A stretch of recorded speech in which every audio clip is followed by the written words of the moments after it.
Бала өзінің әкесін жақсы көретіндігін жаңағыда айтуға қысылып ұялып тұрады, бірақ бала ісімен дәлелдейді оны. Бірақ оның шешімі оның ата-анасында да. Ол бала мүмкін ата-анасын ренжіткен, немесе ата-анасының бауырларын ренжіткен. Сіз өміріңізде әкеңізге немесе анаңызға мен сізді жақсы көремін деп айтып көргенсіз ба? Ғалымдар айтады, бұл ата-ана деген сенің басындағы тұрған ол тәжі дейді. Ол алтын тәжінің қадірін соны жоғалтқан адамдар ғана жақсы біледі дейді. Кімнің ата-анасы өмірден кетті, ол жақсы біледі осы теманы. Яғни 10 баланы ата-ана қарай алады екен да. Өкінішке орай дейді, 10 бала бір ата-ананың қарай алмай жатқан жағдай болып жатады. Өте әсерлі отыр да сіз өзіме. Енді сол ата-анасы дүниеден өтіп кеткен ол кісілерге қалай жақсылық жасаса болады? Әкемді жақсы көремін, анасын жақсы көремін деген адам қарттар үйіне апара ма ата-анасын? Ассалаумағалейкум, біздің YouTube арнамыздағы тұрақты оқырмандарымыз, көрермендеріміз. Мына өздеріңіздің сұраныстарыңыз бойынша жанұя кітабымыздың 3-ші басылымы шықты. Төмендегі сілтемеге өту арқылы менің көмекшілерімнен толық ақпарат алатын боласыздар. Осы кітапты қолдарыңызға тиіп, осы кітапты оқып, жанұямызға жылылық, берекет келуін Алла нәсіп етсін.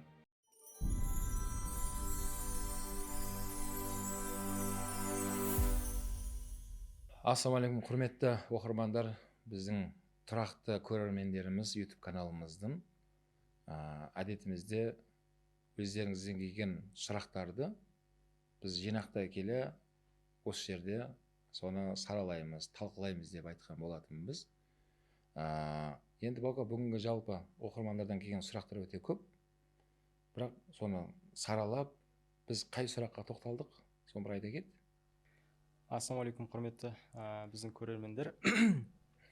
Тағы да сіздерге мың алғыс. Осы біздің YouTube-тағы арнамыздағы видеоларды таратып, лайк басып, комментарий жазып жатқандарыңызға. Бұл біздің жанұясы подкастымыздың жалғасы. Енді бүгінгі біздің қозғайтын тақырып ана мен бала тақырыбында болса ұстаз. Енді көбінесе білеміз, ата-аналар кішкентай баланың атасына, әжесіне қолына береді. Сол кішкентай бала кейін өсе өзінің туған ата-анасын, әкесін ұмытып кетеді, бағандай әке деп айтуды ұмытып кетеді деген сияқты сондай жағдайлар болып жатады. Осы жақында ғана бір желіде көріп қалдым да ұстаз. Бір үлкен жасқа келген кісі бір қажылықта, умрада жүріп, өзінің туған анасын бірінші рет анашым деп айтып жатқан кезде кәдімгі әсерлі бір видеолар жүрді осындай. Осы тақырыпты бір қозғасақ ұстаз. Жақсы, құрметті оқырмандар, Алла разы болсын. Өте өзекті сұрақ келген екен, бака. Енді бұл жалпы ата-ана мен бала қарым-қатынасы, бала мен ата-ананың арасындағы қарым-қатынасты шариғатымыз оны кәдімгі шегелеп тұрып, Құран аяттарını біз көріп тұрмыз. Алла Құранда айтады, Аллаға құлшылық қылды, ата-анаңа жақсылық қыл дейді. Ата-анаңа. Екеуі де, немесе екеуінің біреуі қартайған шақта жандарында тірі болса, оларға дөрекілік, қатты сөз айтып, және оларға уф деп кейіс білдіріп, жүректен ауыртпа дейді Алла.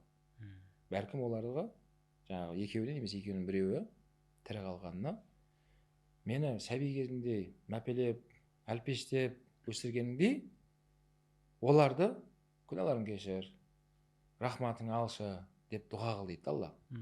Осындай мағынада Құрандағы аят бар. Сонда бұл жерде бала мен ата-ананың арасындағы қарым-қатынасты мықты болу керек екенін Алла өзі айтып тұр.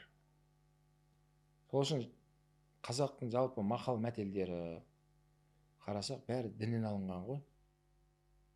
Мысалы мынандай сөз бар. Ата-ана разы, Алла разы деген сөз бар да. Yani сенің разылығың ата-анаңа, ол Алланың разылығы сол жерге байланып тұр. Осыны сөйтіп айтады. Ата-ана разы, Алла разы. Ата-ана наразы болса, Алла да наразы саған деген сөз. Осындай жинақтай берсек, өте көп қанат сөздер бар, жалпы арамызда қоғамда жүрген. Енді жаңағыдай баланы ата-әжесіне аттастырып, ата-әжесіне мүлдем ауылына жіберіп, баланы осылай жіберу мәселесіне келетін болсақ, түбегейлі баланы бұның дұрыс жағы да бар, дұрыс емес жағы болып бөлінеді. Дұрыс жағына келетін болсақ, енді бала ата-әжесінің мектебінен өтті, қария кісілерді көрген бала мейірімді болады. Өйткені ол ес тоқтатып өмірді көрген кісілер, ол данышпан адам да олар. Нағыз данышпан кісілер сол кісілер негізінде. сол данышпандық даналығын бала көріп естіп бойына сіңіріп есейе береді. Енді мынандай ислах ифсат деген нәрсе бар да, яғни бір нәрсенің пайдасы, бір нәрсенің зияны деген нәрсе бар. Бірақ баланың сондай басыбайлы ата әжесіне беріп жіберудің пайдасы бар, жаңа айтқандай, бірақ кей жағдайда зияны басым пайдасынан. Бірақ енді зиян жағын айтайын. Зиян жағы сол, жаңағы алла Құранда айтып тұрған, өзінің ата анасын жақсылық қылуды бала көп ойламайды енді.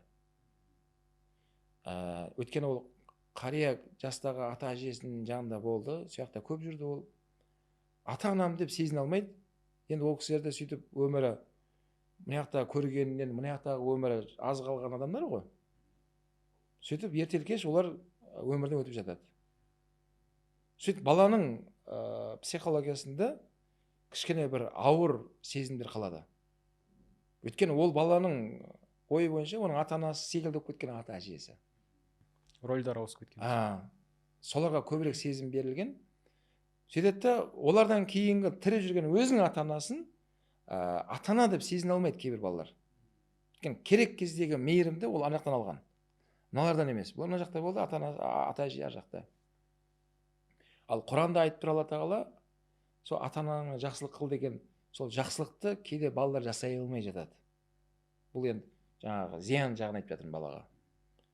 Ол баланың негізгі жәннаты ол мына жақтағы ата анасы еді, өмірге алып келген, келуіне себепкер болған жәннатен болған. Бұл ата әжеге баланы берме деген сөз емес. Бірақ беруге болады қандай жағдайларда? Жазғы каникул демалыстарда бала мектебінен, жиі ата анасы бірге апарып ата әжесінің батасын алғызып, солардың қызметін жасатып. Бірақ бала ата анасының жанында болу керек. Бала кәдімгі есейіп, өткен қазақ өз айтып тұр ғой, әке көрген бала деп тұр да, оқ жонады деп жатыр. Анасын көрген қыз бала том пішеді деп тұр да. Демек, ол балаға көрсету үшін бала ата анасының жанында болу керек. Және екінші сөз бар, қыз бала ұяда нені көрсе, ұяда ұшқанда соны іледі дейді. Ұшқанда. Тағы бір сөз бар, анасын көріп қызын ал келіндікке, әкесін көріп күйеу балаға қызыңды бер деп тұр да. Соны айта берсек, бұндай сөздер өте көп та қазақта. Осының бәрі шариғатта діннен алынған нәрсе. Енді жаңағыдай көрініс мен де көрдім, өте әсерлі болды жаңағы. Өзінің анасын жаңағы сондай ересек жасқа жеткенге шейін ана деп айтпаған. Анасы да енді көңіл болса жаңағыдай бір жағдайда болып тұрды. Сонда ана бала қажылыққа барғанда барып түсініп тұрды. Yani өзінің анасын ана деп айтқан сөзді бәрінің алдында айтып тұрды ана жерде. Бір керемет бір жаңалық ашқандай қылып. Бір ақиқатында анаға да қандай ауыр болды да. Yani біздің негіз мынау қазақ халқында осындай бір керемет дәстүріміз де жақсы да, анасына да мың алғыс да. Сол ата әжесінің аса алмастан, балам деп бауырына баса алмастан, мен анаңмын деп те айта алмаған ғой. Күткен де ол же. Әйтеуір балам айтар деп. Мен анасының жылап тұрғанын мен көріп тұрмын да. Өмір бойы күткен сағыныш сөзді шығарып тұр да ішінен, эмоциямен. Сондай деңгейге жеткізбеу керек болға. Бұл бағыт негізінде дұрыс емес жерлер осы жерлер. Дұрыс емес жерлер. Дұрыс ата әжеге баланы қосу керек, беру керек, бірақ уақытша кезеңдерде, демалыс кезеңдерде жиі бірге апарып, 2-3 күн болғызып, бір апта қалдырып кетіп, қайтадан алып кетемін, балам, атаң әжесін айтқан істе, мен ордан сұраймын ертең. Бала әрдайым ата анасына байланып тұрғанын сезіну керек ол. Мен уақытша келдім ата әжем үйіне, міне, солардың қызметінде болады, ертең әкем келгенде сұрайды, атамнан сұрайды, немереңіз қалай жүрді деген секілді сұрайды деп. Бұл енді жырақта жүрген балалардың көрінісі. Екінші бала бар, ата әжесінің, yani өзінің баласы ғой былайша айтқанда. Соның немересі. Бірге тұратындар болса, ол тіпті жақсы. Бірақ ол жерде де жаңа ата әжесі бірыңғай оны менің балам ата анаң айтпа деп ондай дұрыс емес те. Ол жерде де сол бәрі бір шаңырақта тұрады. Бірақ бәрібір де ол жерде сол ата әжесі де көмектесіп, баласына немере солардікі ата анасында болу керек. Бірақ бірге тұрады. Дұрыс ата әжесінің көңілге тәрбиесін көрсін, қызметінде болсын. Бірақ бәрібір де ата анасы балалармен күнделікті жұмыс жасау керек. Күнделікті үстел басында отырған кезде айтып отыру керек, сөздерін айтып отыру керек. Балам, дұрыс, атаң қызметін қылдың, бәрекелді, бүгін атаң риза болды саған. Ой, қандай жұмысын жасап бердің деп баланы айта беру арқылы бала сезінеді кімнің баласы екенін. Бұл жерде әңгіме ол менің балам, сенің балаң деген әңгіме жоқ. Бәрібір де ақиқатында ол кімнің баласы екені белгілі ғой. Белгілі да. Сол үшін шариғатымызда соны айтып тұр да. Яғни әр бала белгілі өзінің әкесін әке, анасын ана деп сондай басым болу керек. Сол арқылы одан кейін жекжат жұрағаттар ағайын туыстарды құрметтеу керек бала. Дұрыс, атаны ата деп құрметтеу керек, әжесін әже деп құрметтеу керек бала. Бірақ баланы бұл жерде көбірек басым, мына менің әкешім, мына менің анашым деген нәрсені сондай өзінің қалпында болу керек те ол нәрсе. Жаңағыдай анашым деп айтқыздырмау, ол қиянат балаға. Яғни бала ол білмей жүрді, есейгенде бар, бірақ біліпті да. Өзінің анасын жеңге деп айтып жүрген болуы мүмкін, тәте деп айтып жүреді біреулер. Ана деп айтамайды да. Бұған кейде қарасаң, кейде соның ата әжелердің де солар көбірек басымдық қылған болса, демек кінәлі сол кісілер болып шығады ол жерде. Мен сенің әкең, мен сенің анаң, мен болам деп соны көп айта берген болса, бала соған төселіп кетті, солай болды да. Сол үшін бұл ақиқат нәрсе, солай қияметке шейін қалады ақиқат болып. Біз оны қанша оның неға айтайық, айтпайық, ақиқатына келіп қарасаң, кез келген ұлты бөлек, діні бөлек адамдардан осы қазір мәселе қылып сұрасаң, бәрі осыны айтады. Әрине бала өзінің ата-анасын ата-ана деп қабылдау керек қой, солай деп айту керек қой деп айтады. Пайғамбар саллаллаху мынандай хадисі бар да. Бір мәселе қоғамда адамдардың арасында дұрыс деп табылса, біліңдер, Алланың алдында дұрыс болып шығады деген. Бір мәселе қоғамда адамдардың арасында дұрыс емес деп табылса, ертең Алланың алдында да ол дұрыс емес болып табылады деген да. Және де ұстаз, осы тақырыптың төңірегінде тағы осындай социальный роликтер көріп жатамыз да, бағана әлеуметтік желіде. Көшеде ұл қыздардан сұрап жатады да. Сіз өміріңізде әкеңізге немесе анаңызға мен сізді жақсы көремін деп айтып көргенсіз ба деп ше.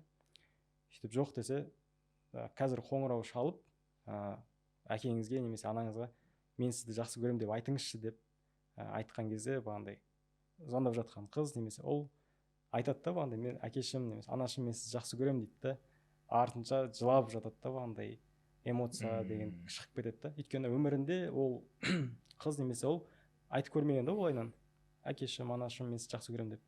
Ар жағындағы анасы да олай естіп көрмеген да өмірінде, баласынан өзі ондай сөздер естімеген жағдайлар болып жатады да ұстаз.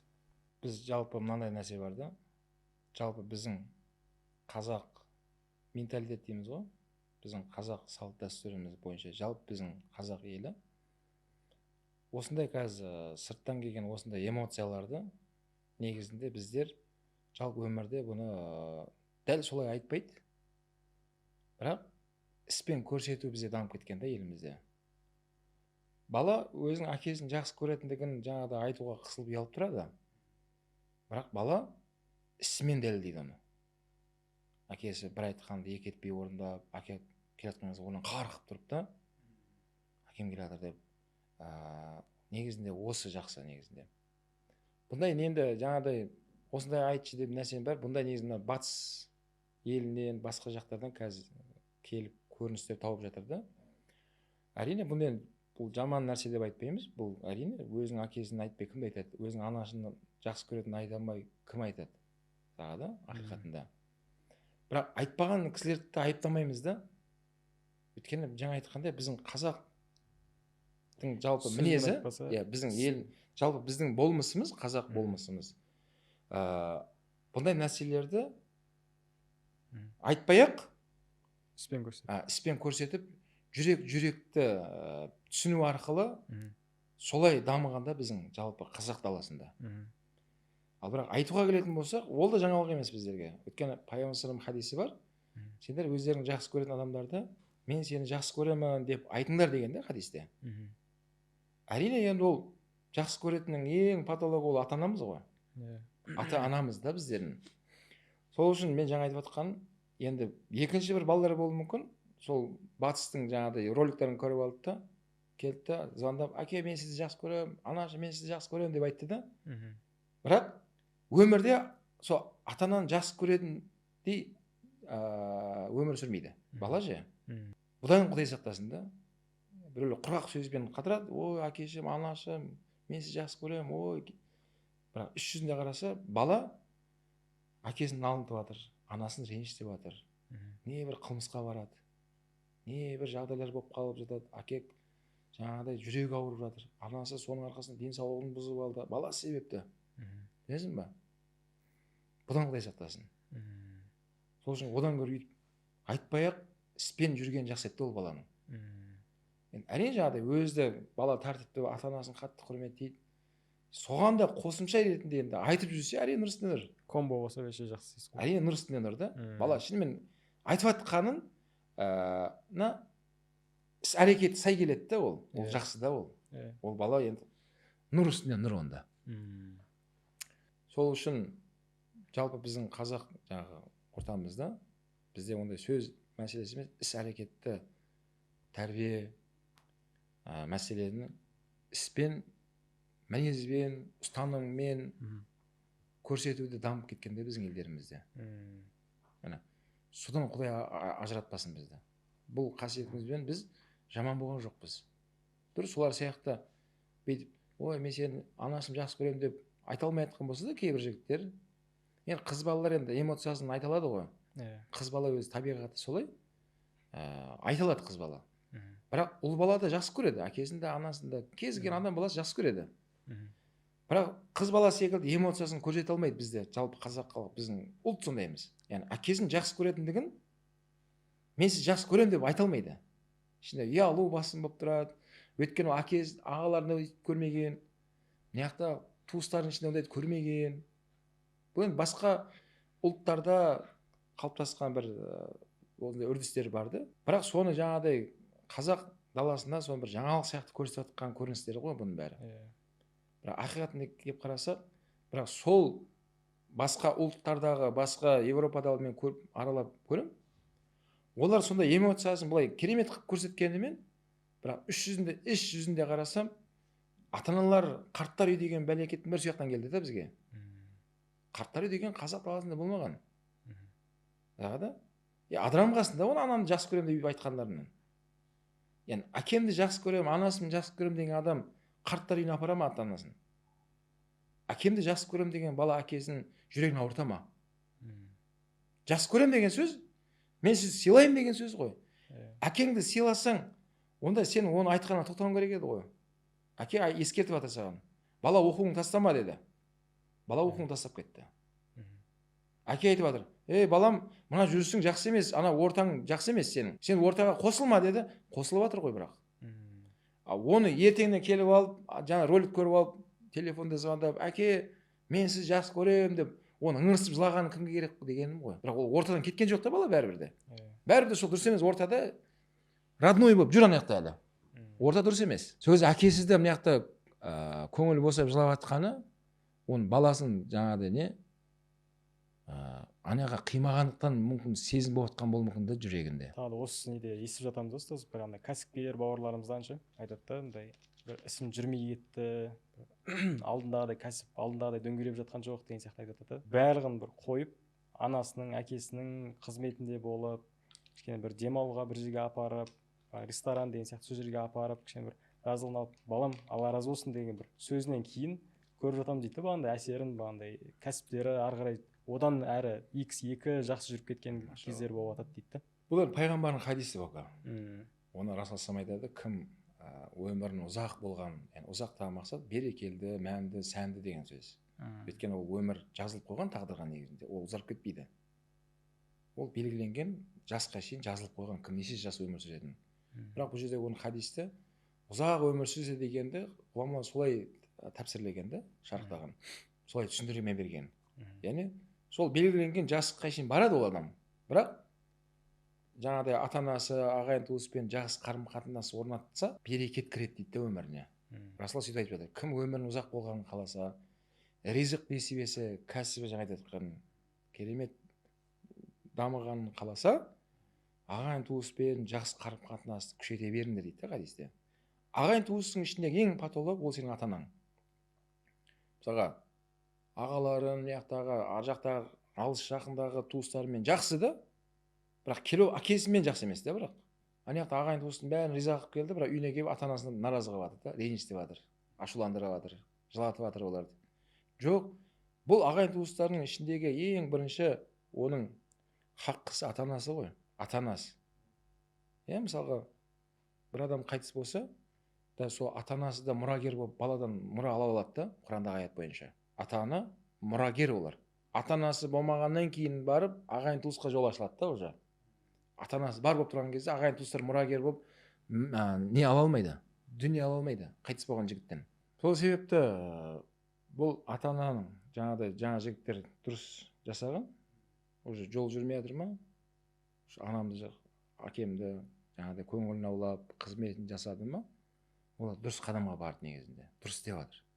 Біздер кейде жұмысымыздың жүрмей тұрғаны негізі бізге белгі ғой, ол орысша намек саған. Алла тарапынан саған белгі беріп тұр. Сен оны қанша есікті қағып алсаң ашылмай жатыр, бірақ сондай бір моменттер болады өмірде, сондай бір кезеңдер. Саған ол белгі. Бірақ ол ары қарай басқа жаққа кетіп қалады да адамдар.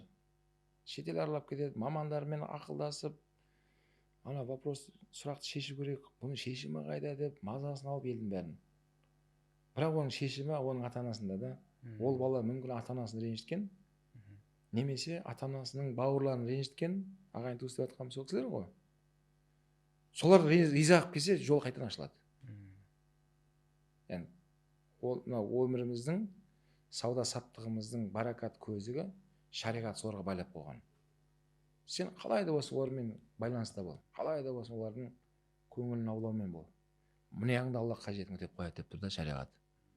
Сосын жаңа жігіттер дұрыс ата анасын көңілін аулау жақсы, бірақ айтарым, бұл уақыт жауып қалмасын.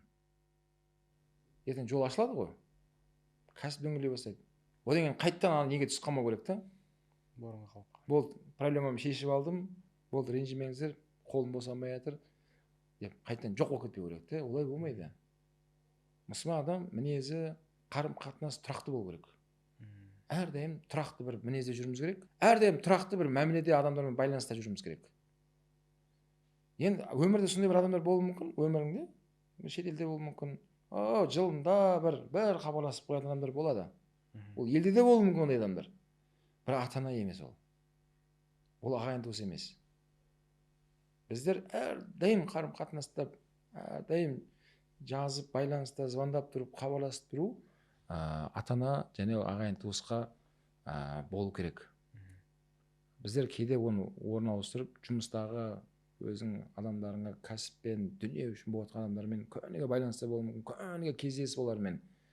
2 күн кездеспей қалса, бір-бірін іздеп жүру, дұрыс, ондай бола берсін. Бірақ мына жақтағы адамдарда да сондай нәрсе болсын. Айттым келгені. Яғни бір ресторанға апарып құтылып кетпемес, қайта-қайта барып жүр. Қайта-қайта көңілін аула, қайта-қайта онымен байланыста бол. Ғалымдар айтады, бұл ата ана деген сенің басыңдағы тұрған ол тәжі дейді. Патша басының тәжі киіп алады ғой, корона дейміз ғой. Алтын тәжі ол дейді. Ол алтын тәжінің қадірін соны жоғалтқан адамдар ғана жақсы біледі дейді. Кімнің ата анасы өмірден кетті, олар жақсы біледі осы теманы. Олар өте қатты түсінеді осы теманы. Ал ол басындағы тәжі киіп жүрген адамдар оны түсінбейді. Өкінішке орай біздер көбінесе бір нәрсені жоғалтқаннан кейін барып соның қадірін біліп тұрамыз да. Көлігіңді сатып жіберсең, көліктің қадірі біліне бастайды. Негізі ескі болса да көлігім жақсы еді деп ше. Бірақ бар кезде қадір жоқ еді. Осы бір ескі көлік, осы бір сатып құтылмасам, осы деп қояды. Әйелің үйіне кетіп қалған кезде әйелдің қадірі білінеді. Немесе күйеу жаңағыдай сапарға кетіп қалғанда бар, әйел күйеуінің қадірін біліп жатады. Ана кісінің күніге әйтеуір кеш келсе де үйге келіп тұрғаны жақсы еді. Міне неше күннен бері сапарда жүр деп, өкінішке орай кейде бізде осындай бір қадірін білу деген нәрсе бізден кетіп қалғанда бар біле бастаймыз да. Бірақ мен айтқым келіп тұрғаны, біз соны кетіп қалғанда емес, бар кезде білсек соны сен. Міне ата анамыз жанымызда жүр ма, барында қадіріне жетейік, барында бағалайық. Сен кәсібің жүріп жатсың, жүрмей жатсың да байланыса бер олармен. енді кейде мынандай ойлап қалуы мүмкін да, қазір мына эфирімізді біреулер көріп алып, ата анама бардым, мына жақта вопростар шешілмей жатыр бірақ әлі ешқандай әлі жүрмей жатыр, значит мынау қате деп сызып тастап келесі вариантты көрейін деп, жоқ ондай емес. Сен кәсібің жүрсін жүрмесін ата ананың қызметінде қызметінде бол. Бұл Құдайдың Құрандағы аяты бұл. Ата ананың қызметінде бол деп жатыр. Бірақ күмәнің болмасын, олар батасын берген кезде, олар риза болып жүрсең, сен кәсібің міндетті түрде жүреді, ертелі кеш. Оның жүрмей жатқаны, демек сен тағы бір кедергілер бар да, бұдан кейін. Соларда Құдай тағала сені көрсете бастайды көзіңе, жүрегіңді аша бастайды. Сол кедергілерді шешетін адамдарды саған жолықтыра бастайды Алла тағала. Және бұл кедергілер сені шыңдап жатыр деп те біл. Енді проблема жаман нәрсе емес. Кейде біз оятады осындай проблемалар. Ол үшін андай нәрсе емес те, анау ертегілерде болады ғой, жаңағыдай бір сиқырлы бір таяқ тауып алады да, жаңағыдай таяқты ұрып қалса болып кете беретін. Сол сияқты ата-ана сиқыр таяқ емес те бұл. Барып қолданып көрдім, бірақтан болмады мынау. Өйткені эфирді көріп, солай деп ойлап қалғаным, ешқандай вопрос шешілген жоқ. Әлі проблема ары қарай тағы қиын болып бара жатыр. Значит, мына өтірік екен ғой деп ойлап қалмаудан алыста болуға шақырамын да. Бір білуіміз керек, ата-анамыздың бізге жасаған дұғасы сөзсіз қабыл болады. Міндетті түрде боқа, міндетті түрде. Өйткені ол өмірдегі ең жанашыры ата-анамыз біздің. Яғни 10 баланы ата-ана қарай алады екен да. Өкінішке орай 10 бала бір ата-анадан қарай алмай жатқан жағдай болып жатады өмірде. Ата-ана баладан ешнәрсе сұрамайды. Ата-ана кейде өзіне қажет болып тұрса да, сол пенсиясынан зейнеттің ақысын жинап жүріп балаларына беріп жүреді солар, ше. Ата-ана ешқашан балаларын бөліп жармайды. Кейде сол балалар өздері сондай бір дұрыс емес оймен, ой әкеше мен анау пәленшесі қараған баласына қарағанда мені жек көреді, ондай болмайды ешқашан. Ата-ана үшін балалардың бәрі бірдей. Ол өзіңнің ойың немесе сенің қатыныңның сөзі ол. Кейде әйел адамдар сондай негативтерді айтып қою мүмкін да. Енді ата-анамызға енді бізден сондай адам енді ана кісінің баласын жақсы көреді деген, ондай болмайды ешқашан. Өйтіп сөйлеуге болмайды. Ата-ана бүйтіп сұраған ғой уақытысында. Сұраған егенде, қай балаңды жақсы көресіз деген кезде айтқан жауабы ата-ананың.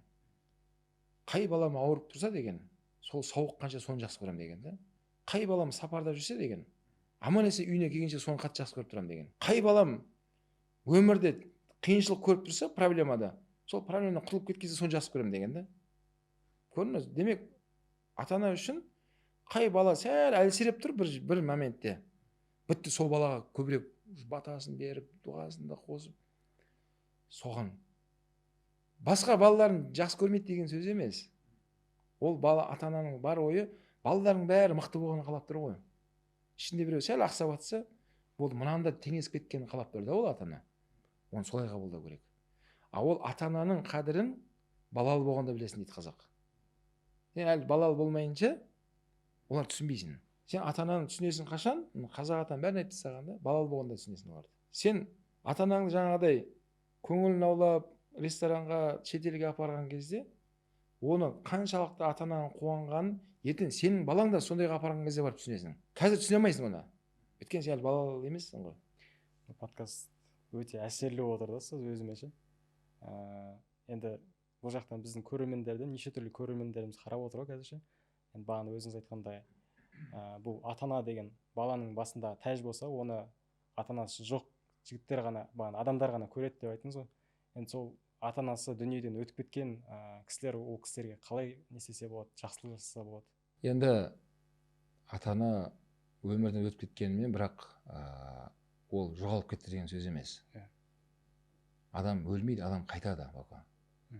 Мысалы кейде өлді деп осындай қолданып тұрады да, бұл дұрыс сөз емес. Абай атамыздың тілімен айтатын болса, ол кісі айтады, өлсе өлер табиғат, адам өлмес дейді. Yani табиғат өледі деп, адам өлмейді. Өлсе өлер табиғат, адам өлмес, ол бірақ қайтып келіп ойнап күлмес дейді. Менімен менікінің айырылғанын өлді деп ат қойып өңкей білмес дейді. Сонда менімен менікінің айырылған деп тұрғаны, қазір мынау дене менікі, мынау бала менікі, мынау үй менікі, мынау телефон менікі, машина менікі деп тұрмыз ғой. Бұл сенікі емес, сен бұдан айырыласың деп жатыр. Сон айырылғанды өлді деп ат қойыпты өңкей білмес дейді Абай атамыз. Сонда қалай басталды басы? өлсе өлер табиғат, адам өлмес деп тұр. Демек адам өлмейді, адам қайда? Сол сияқты өмірден өткен ата аналарын Алла рахматын алсын да. Бірақ ол өлген жоқ. Олар қайтты. Қайда қайтты? Алладан келдік баршамыз, Аллаға қайтушымыз. Шын өмірге кетті олар. Енді ата ана баланы мына өмірде бір сәтті естен шығармайды екен. Әке қайда жүрсін? Енді анасы көбіресе баланың жанында болады ғой. Бұл жерде көбінесе әке түзде жүреді, яғни сыртта жүреді. Сапарда жүреді, мына жақта жүреді. Сол әкесі де анасы да бір мезет болсын көңілін балаларын шығарып тастамайды екен. Әрдайым бала ойында тұрады. Өмір бойы балаларына алаңдап өткен ата ананы, енді балаларды ата ананы есінен шығармау керек. 7-сін берді, 40-ын берді, жылын берді, болды, бітті деген сөз емес ол. Жоқ. Әр намаздан кейін сен Алланы ұлықтап, ата анаңды еске алып дұға қыл. Өйткені Алла Құран соны айтып жатыр. Мені сәби кезінде аялап өсіргендей, сол ата анамды да мейіріміңе алып күнәсін кешірші деп айт деп тұрды Алла Құранда. Бұны айт дегені бұл белгілі бір уақыт айтылған жоқ Алла жерде. Тек қана Рамазан айында ғана айт, немесе тек қана сол қажылыққа барған кезде ғана айт, немесе намаздан кейін ғана айт деп оны шектеп қойған жоқ Алла Тағала. Алла айт деді ма, 24 сағаттың ішінде бәрінде айта бер деп жатыр. Демек ол марқұмдар сол баланың дұғасына, солына мұқтаж олар. Мынандай сөз бар да қазақта: өлі разы болмай, тірі байымайды дейді. Жаңа Құранда айтқандай, әрдайым естен шығармау, оны дұғаңда айтып жүр. Ол дұғаның қабыл болатын сәттердің ең патологы намаздан кейінгі сәттер. Өйткені Алла Құранда айтты: сендердің дұға тілектеріңді қабыл етемін дейді Алла. Бірақ бірінші сендер менің айтқанымды істеңдер деді. Алла не айтты бізге? Бір күнде 5 мезгіл намаз оқуды айтты Алла. Демек Алланың айтуы бойынша намазды оқып ал, енді дұға тілегіңді сұра, Алла қабыл етемін деп тұр да. Сол жерде енді сұра. Алла әкем күнәсін кешір, анамның күнәсін кешір, оларды жәннаттың пейіштің төрін нәсіп ет, ертелі кеш олармен қауышамын Құдай қаласа. Сол әулетімізбен, сол ата анамызбен пайғамбардың жанында фирдаусы жәннат нәсіп ет деп айт деп жатыр Алла. Соны айту керек бізге. Сол кезде ол марқұм әруақтар, ата анасы, ата әжесі, сол дұғаға мұқтаж олар. Ұрпақтар соны айтқан кезде оларға да жақсы сол сауап барды. Айтып жатқан адам ұрпақтарында сауап кем қалмайды адам. Құрметті көрермендер, осы жанұя кітабын алам, осы жанұя кітабына тапсырыс беремін десеңіздер, осы төмендегі сілтемеге өтсеңіздер, сіздерге біздің менеджерлер хабарласып толық ақпарат беретін болады. Және де одан бөлек осы жанұясы жайында түсірілген біздің арнайы бірнеше сабақтардан тұратын сол курсты сіздерге сыйлыққа береміз. Жалпы мына бүгінгі осы болып жатқан подкасттың осындай өтуіне әуелі Алла, екінші тікелей өздеріңіз себепкерсіздер. Осы сіздердің пікірлеріңіз, комментарий деп айтамыз ғой, осындай пікір қалдыруды ұмытпаңыздар. Сіздердің пікірлеріңіз бізге өте маңызды. Міне жанымдағы менің көмекшілерім сіздерден келген сол пікірлер, комментарийдің бәрін жинақтап, мағыналары бір дегенді бәрін жинақтап осындай эфирлер өткізіп тұратын боламыз, Құдай қаласа. Жалпы екінші мәселе, осындай подкаст, жанұя кітабымыз айтып жатыр, оның жаңағы курстарымыз айтып жатыр баука. Соның бәрі айналып келген кезде құрметті жастар, осы отбасы үшін болды соның бәрі. Қазақта бір жақсы сөз бар: ауырып ем іздегенше ауырмайтын жолын ізде. Яғни отбасымызды біздер көбірек дайындықты, мына бойдақтар тойға дайындықпен өтіп кетіп жатыр. Бірақ мен айтар едім, той енді өтеді Құдай қаласа, той болады. Бірақ одан да өте маңызды дайындық бар. Ол отбасы құрудан бұрын осындай подкасттар, жанұя кітаптарымызды оқып, кітапта тағы да бір ашалмаған мәселелерді біз сол курсымызда видео форматында жасаған болатынбыз. Сол оқырмандарымыздың сұранысы бойынша болды әрине. Ол ақылы сатылды өткен жылы. Өзінің бір деңгейіне жеткенде біз оны солай тоқтатқан болатынбыз. Бірақ енді арнайы сол ниет отбасыға бір пайдамыз тиісін деп жазылғандықтан қазіргі таңда дәл сол курсымызды осы кітапқа қосымша ретінде біз қосып беретін боламыз. Ондағы ниетіміз кітапта толықтыра алмаған мәселе осы курста біз айттық. Енді курста да тағы да бір мәселе толықтырылмаған мәселені біз подкастпен толтырып жатырмыз осы нәрсені. Тағы келесіде тағы да подкастта толтыра нәрсені тағы бір басқа форматты көріністе кетуі мүмкін. Осылай бір-бірін қуаттап келе жатқан мәселе бұның бәрі. Демек, құрметті бойдақтар, айтарым, біз отбасы құруға осындай дайындықтармен жасайық. Біз қадам-қадам жасап жатырмыз осылайынан. Сіздер де бізбен қалмай ілесіп отырыңыздар осылай қадам-қадаммен. Ал құрметті оқырмандар, тыңдармандар, міне өздеріңіз көргендей, бүгінгі осы жаңа туындымыз подкасттағы бүгінгі көтерілген тақырыпқа өздеріңіз себепкер болыңыздар. Яғни өздеріңізден осындай кері байланыс болғандықтан барып, біздер соны маман ретінде соны мына жерде талқылап, барынша осы тақырыпты ашуға тырыстық. Бірақ қандай сөз айтылса да оны кеңінен түсінуге кеңес берем. Қандай да бір осы арадағы айтылған сөздер түсініксіз болған болса, және оны жазып отырыңыздар комментарияға, осы арнамызға. Біз міндетті түрде оны ескеріп, болашақта тағы оны ашатын боламыз. Тағы қандай бір алып қосарларыңыз болса, оны жазып отырыңыздар. Және тағы да болашақта осыған қатысты басқа мәселелерді көргілеріңіз келсе, оны да жазып отырыңыздар. Өйткені сіздердің пікірлеріңіз өте бізге маңызды.